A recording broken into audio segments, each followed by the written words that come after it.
invocation envers notre Seigneur. Bienvenue au nom de Dieu qui est le Père, le Fils et le Saint-Esprit. Amen. À nous qui sommes venus nous réunir en la présence de Dieu, nous sommes venus chacune et chacun ici, où nous nous retrouvons aussi via même Internet ce matin, à travers des attentes, à travers des questions. Nous portons avec nous tout ce que notre monde a en attente. Nous venons vers Dieu, comme lui vient à nous en Jésus-Christ. Dieu sait par expérience à quoi ressemblent nos vies, telles qu'elles sont.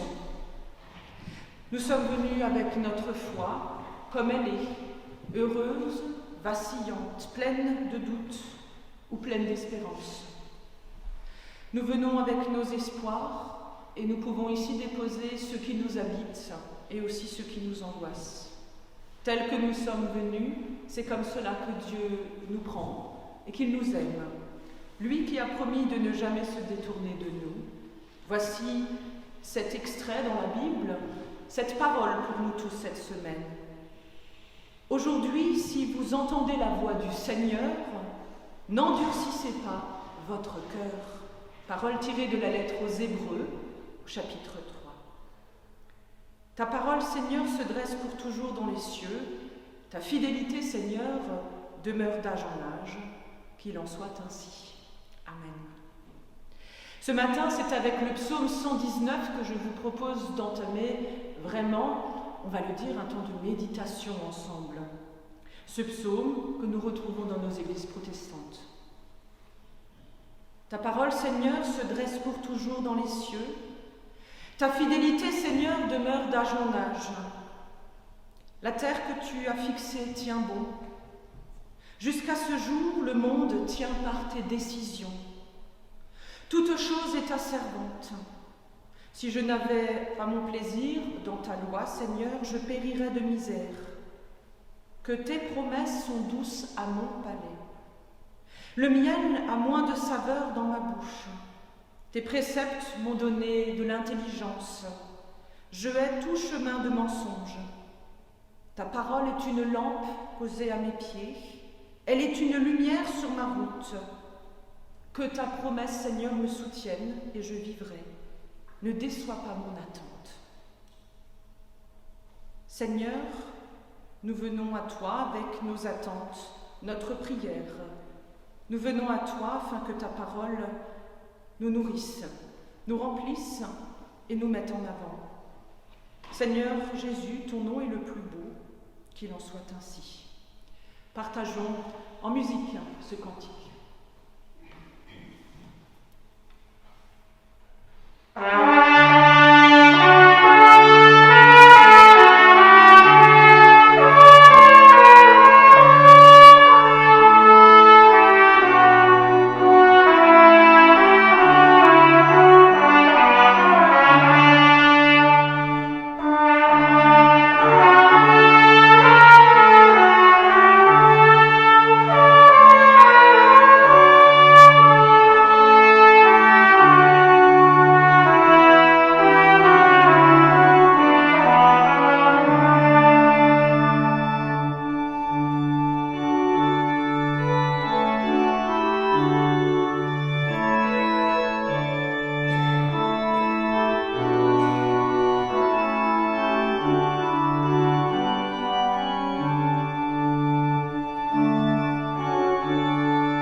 Prions ensemble le Seigneur et confions-lui ce que nous sommes, qui nous sommes simplement. Lâchons-lui vraiment ce qui nous habite. Dieu d'amour, à nous qui sommes venus ce matin en quête de ta parole, en quête de vérité, de sens, en quête aussi de joie, d'espérance. Nous nous confions en toi ici simplement, car souvent nous cherchons loin de toi notre bonheur. Nous nous exaltons dans ce que nous consommons, dans ce qui nous semble le mieux tout de suite dans l'immédiat. Seigneur, change notre cœur. Accorde-nous cette grâce qui vient de toi, d'une vie pas immédiate, mais renouvelée. D'une vie qui n'étincelle pas pour 10 secondes, mais d'une vie tournée vers ta joie. Seigneur, nous te prions que ton Esprit Saint vienne au plus près de tout ce qui est noirceur en nous, qu'il vienne illuminer et changer ce qui nous fait du mal, qu'il vienne transformer là où nous avons vraiment été celles et ceux qui ont fait du mal. Seigneur, nous te déposons notre prière. Écoute et prends pitié de nous. Kyrie eleison. Sœurs et frères en Christ, en Jésus-Christ, Dieu nous fait miséricorde. C'est lui seul qui peut pardonner.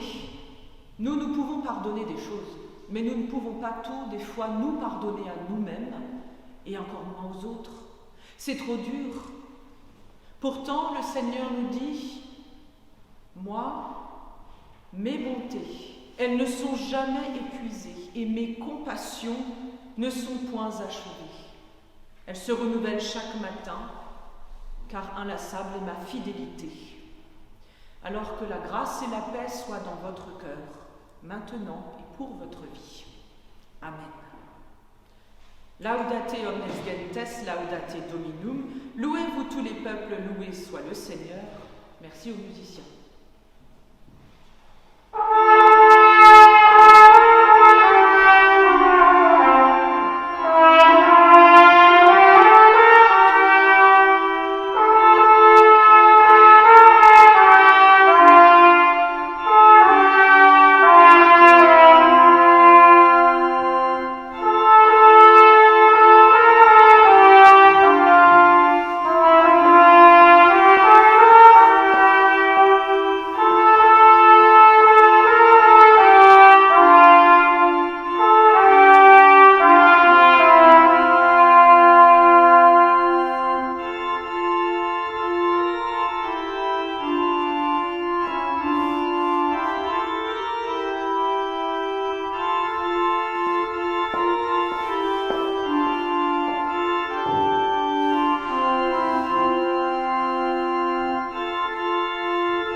Alors avant d'ouvrir la Bible et de partager ensemble les textes du jour,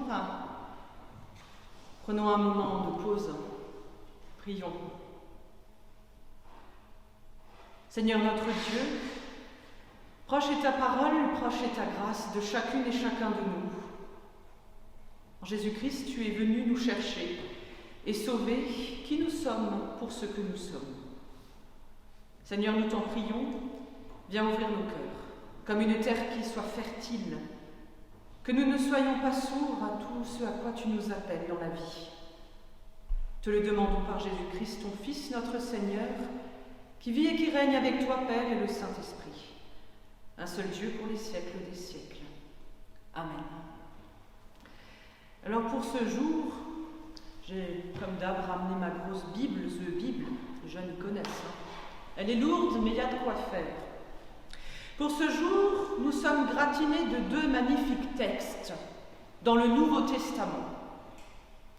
J'ai pris les plus durs, forcément. C'est trop facile sinon pour nous, sachant que vous êtes une grande assemblée de gens, de frères et sœurs en Christ qui méditent. Alors je me suis coltinée avant vous ce texte dans la lettre aux Hébreux, au chapitre 4. Les versets 12 à 13. Vous me direz, il n'y en a que 2, mais ça vaut son pesant d'or. En effet, la parole de Dieu est vivante et efficace. Elle est plus tranchante qu'aucune épée à 2 tranchants. Elle pénètre jusqu'au point où elle sépare âme et esprit, jointure et moelle. Elle juge les désirs et les pensées du cœur humain. Il n'y a rien dans la création qui puisse être caché à Dieu. À ses yeux, tout est nu, à découvert. Et c'est à lui que nous devons tous rendre compte. Et l'évangile de ce dimanche, c'est chez Luc, au 8e chapitre. Une parabole, celle du semeur. De chaque ville, des gens venaient à Jésus. Comme une grande foule s'assemblait, Jésus dit cette parabole. Un homme s'en alla dans son champ pour semer du grain. Tandis qu'il lançait la semence, une partie des grains tomba le long du chemin. On marcha dessus et les oiseaux les mangèrent. Une autre partie tomba sur un sol de pierre, et dès que les plantes poussèrent, elles se desséchèrent parce qu'elles manquaient d'humidité. Une autre partie tomba parmi des plantes épineuses qui poussèrent en même temps que les bonnes plantes et les étouffèrent. Mais une autre partie tomba dans la bonne terre. Les plantes poussèrent et produisirent alors des épis. Chacun portait 100 grains. Jésus ajouta, « Écoutez bien, si vous avez des oreilles pour entendre. » Seigneur, ouvre nos yeux, ouvre nos oreilles à ta parole. Ouvre mes yeux, Seigneur. C'est ce que dans les musiciens vont jouer.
suis installée confortablement. Voilà, c'est moi le tenez. J'espère que vous aussi. C'est un peu dur sur les bancs, je sais. C'est pour ça. Mais aujourd'hui, peu importe si vous entendez la voix du Seigneur, n'endurcissez pas votre cœur. C'est la parole pour nous tous. C'est une parole biblique qui nous est offerte comme chaque semaine, et cette semaine, je l'ai retenue plus particulièrement. C'est bien comme parole. N'endurcissez pas votre cœur. C'est beau comme phrase.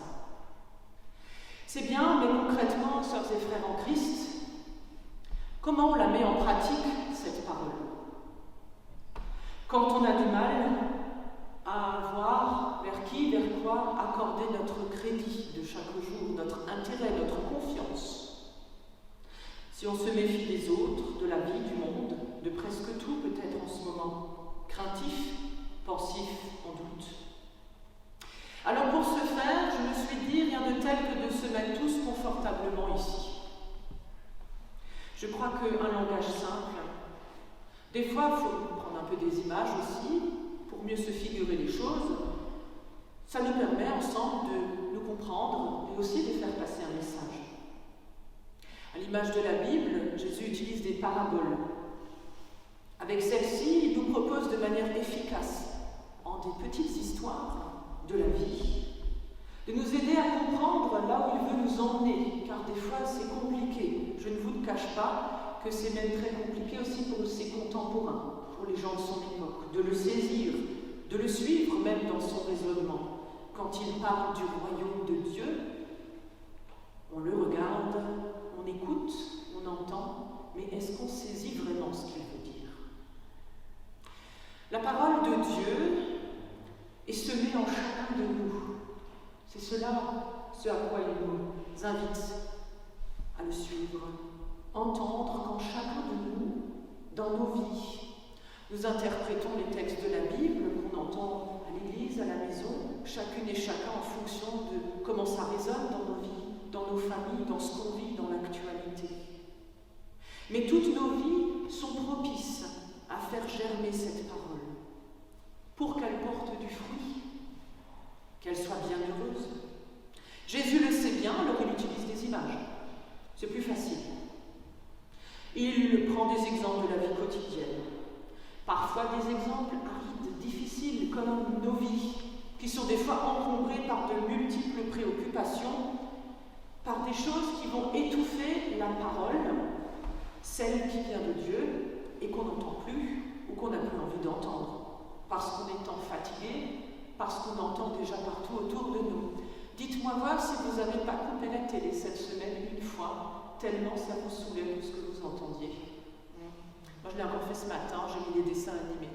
Il y avait Grizzly et les Lemmings, c'était beaucoup plus drôle, sur France 3, pour pas citer.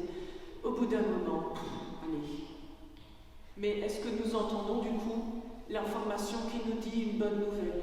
Ben non. Parce qu'on se sent étouffé par tant de choses. C'est un peu comme avec Dieu, pareil. Est-ce qu'on entend encore dans nos vies sa présence? Des fois, on entend tellement de choses et il y a tellement de manières de le recevoir. Au bout d'un moment, pour se faire sa propre idée, des fois, on est obligé de tout couper autour de nous. Mais lui, Dieu, il ne coupe jamais le lien avec nous. Pour nous retrouver, il n'y a qu'un chemin, et ça passe par Jésus, par sa vie, ce qu'il a vécu. Et je crois qu'il saura toujours trouver le chemin vers nous, même si nous nous éloignons de lui. Sa parole est là pour nous éclairer. C'est cette petite lumière qui nous aide à vivre et qui nous aidera à vivre, et aussi, même, dans notre espérance, à vivre à 100% des choses. C'est pour cela qu'en plus de l'évangile de ce dimanche, dans le deuxième texte du jour, je vous avais dit qu'il serait corsé, 2 versets dans la lettre aux Hébreux. En 2 versets, on est invité à poursuivre notre quête de sens. C'est un peu une saga avec Dieu. Où plaçons-nous les intérêts de nos vies? Où laissons-nous une place à Dieu dans notre existence? Accueillir le Christ dans nos vies, sa parole, ça nous ouvre à une vie différente, une vie épanouie. Alors pas une vie où on s'éclate tous les jours en train d'hurler à la mort à rigoler, ça n'a rien à voir. Mais une vie épanouie où l'on sent cette sérénité, cette place que Dieu met en nous. Et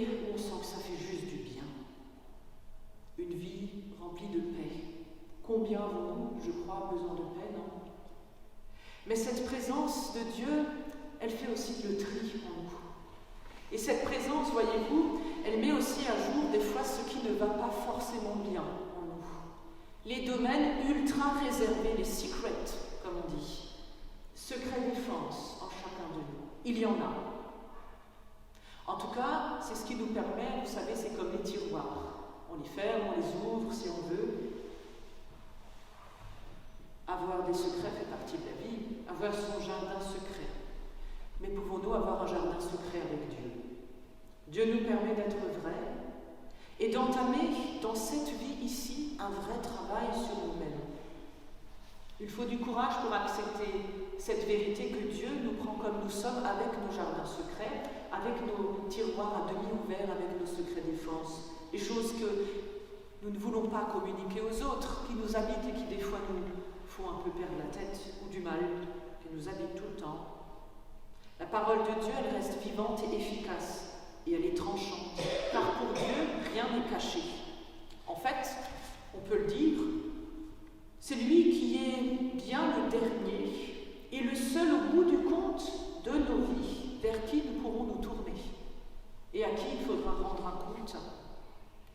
Je crois que nous pouvons peut-être commencer déjà à faire ce tri dans nos affaires et dans nos domaines réservés ici. Alors, on peut faire ça de multiples manières. La première, c'est de ne jamais vouloir ouvrir le couvercle. Vous le laissez fermer. C'est une boîte en fait.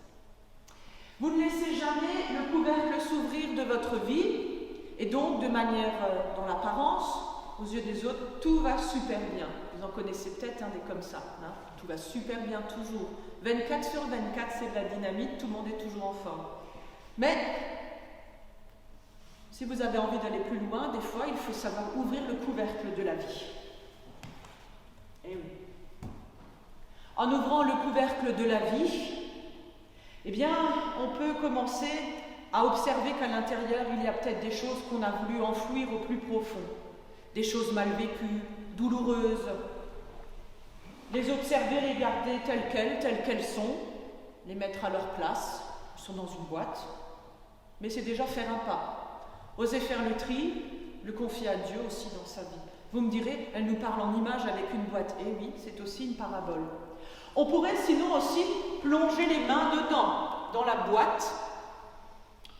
Alors, dans les boîtes de nos vies, il y a des fois des épines, des caillasses, des choses pointues, des choses dégueulasses des fois, qu'on n'a pas envie de voir. Si on a envie d'y fouiller, c'est peut-être parce qu'on aura envie de s'en saisir pleinement. Mais attention, attention aux choses que nous ne voudrions pas vraiment fouiller, regarder, juste voir qu'elles sont là. Parce que sinon, ça fera des dégâts en nous. Ne pas vouloir les voir, c'est laisser du temps au temps pour que ces affaires ressurgissent un jour. De quoi je vous parle? Des affaires internes de nos vies. En fait, je vous parle des affaires internes de notre âme. Dans notre âme de croyant, il y a des choses qui vont bien et puis il y a des choses en question, des choses en suspens. En fait, c'est à chacune et chacun d'entre nous de faire la police, d'être notre propre flic dans notre vie de croyant. Dieu n'attend pas de quelqu'un d'autre de nous-mêmes de nous demander comment Dieu peut être présent dans nos vies. Comment pouvons-nous éviter les émeutes en nous-mêmes? Quand je parle d'émeutes, imaginez, vous êtes en conflit avec vous-même dans votre fort intérieur sur un sujet particulier. Bien avec Dieu c'est pareil, on peut être en conflit avec lui, on peut se poser en question avec lui, on peut être en colère et nous pouvons même être tentés d'user de violence intérieure en nous-mêmes, nous faire du mal, nous en vouloir, nous culpabiliser pour des choses. Il y a des attitudes qu'on regrette, il y a des mots des fois qui sont plus hauts les uns que les autres. Mais nous avons besoin comme des plantes, de l'eau de la vie. L'eau de la vie, le soleil des relations avec les autres, la création de Dieu pour nous accompagner, pour nous guider sur ce chemin que nous empruntons et qui nous emmène en terre inconnue, la terre de Dieu, son royaume. Notre vie maintenant, dès qu'on souhaite la vivre pleinement, en somme, c'est déjà le démarrage, la prémisse d'un engagement. Si vous avez envie de vivre votre vie à 100%, allez-y, allez-y à fond, ne vous empêchez de rien. Soyez heureux. Et c'est sereinement que je ne peux que vous inviter à vous engager pour vivre votre vie. Là où elle est, avec ses tracas et ses aléas, à ne pas renier ce qui fait mal, mais à vivre avec, plus que malgré, avec les joies, avec les fous rires d'aujourd'hui, ou bien avec la tristesse du jour. À vivre pas comme on voudrait que ce soit demain, mais à vivre déjà maintenant, commencer aujourd'hui, ce dimanche. Sur le chemin de la vie, il nous restera encore chaque jour à écouter, à entendre vraiment et à nous retrousser les manches pour que demain on vaille le coup. Et c'est avec l'aide de Dieu que nous y arriverons. C'est pourquoi quand nous avons la possibilité de nous mettre au service, en route, dans la vie, pour que la vie avec un grand V soit vraiment vivante, n'hésitons pas alors à dire un oui franc, simplement à dire oui à la vie. Et je crois que cela, c'est voter pour la vie. Il y en a qui votent ou qui déclarent forfait dans la vie. Mais dire oui à la vie, c'est voter, avoir envie de continuer le chemin, comme c'est. Ça va faire presque 1 an qu'on vit dans un monde chaotique un peu, hein. Eh bien vous voyez, la vie, plus fort que tout, c'est comme pour les élections des conseillers presbytéraux. C'est une belle image en fait. C'est une parabole de la vie, que Dieu éclaire de sa bénédiction. Où il nous est dit, j'ai mis devant toi la vie et la mort, la bénédiction et la malédiction.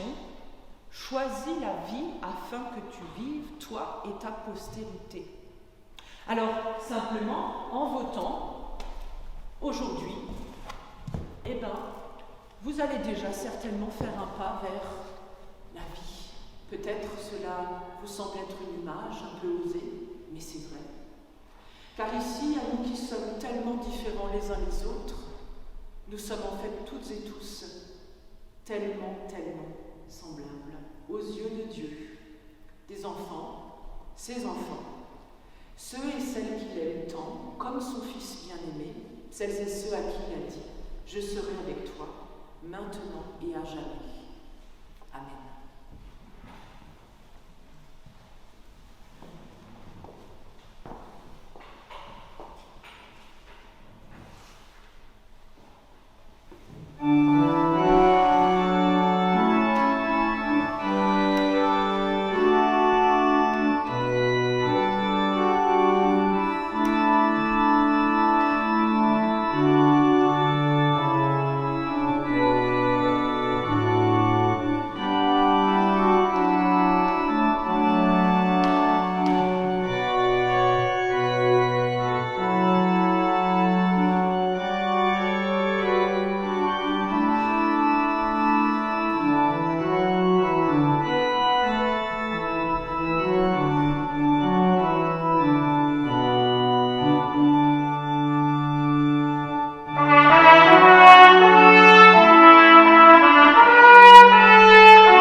Nous voici arrivés au moment de la prière qui nous unit les uns aux autres et les uns avec les autres. Alors, si vous avez encore assez de peps pour ce dimanche, je vous invite à vous lever pour partager cette prière.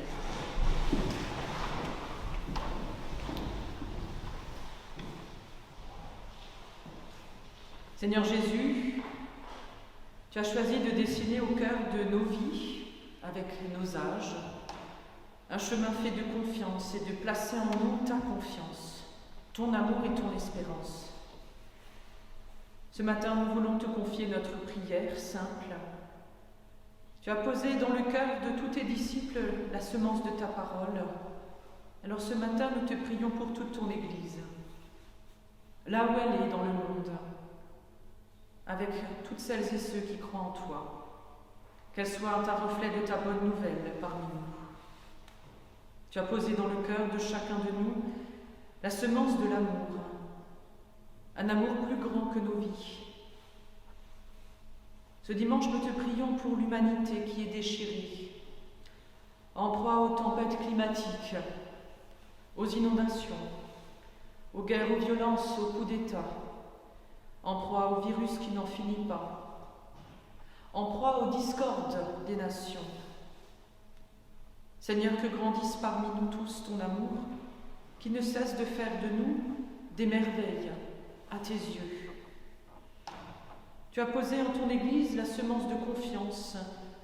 Alors nous te prions pour tous ceux qui te sont fidèles, qui se mettent à ton service, Seigneur, qui osent le pas de la confiance. Qu'à la suite de ton Fils, ils apprennent à se faire confiance les uns aux autres. Et enfin, tu as posé en l'humanité la semence de vie. Nous te prions pour tous ceux qui luttent pour la vie.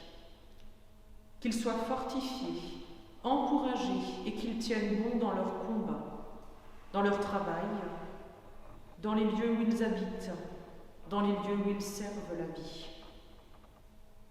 Et simplement dans le silence, nous te confions, Seigneur, ce qui nous tient particulièrement à cœur.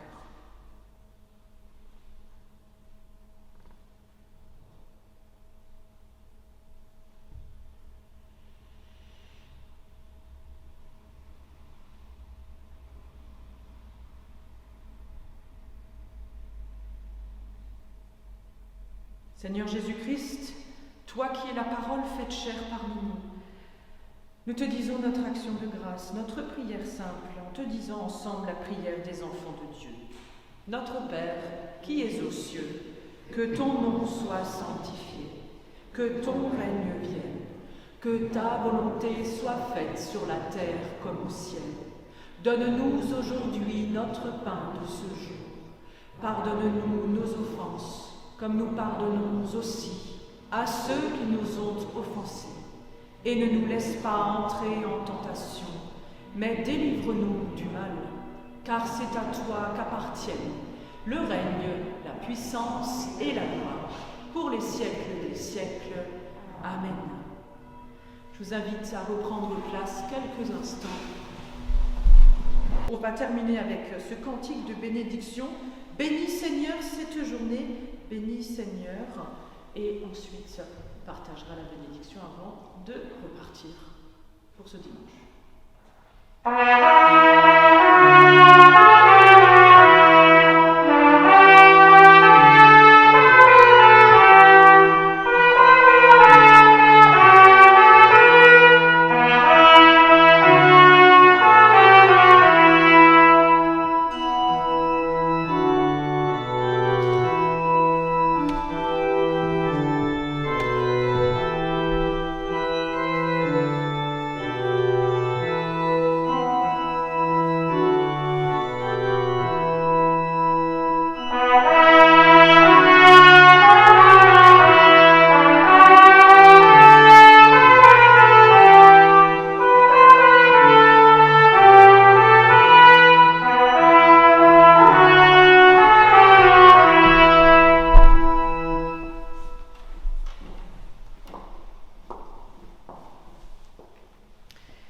Pour ce temps de bénédiction, je vous invite à vous lever et à vous préparer à repartir.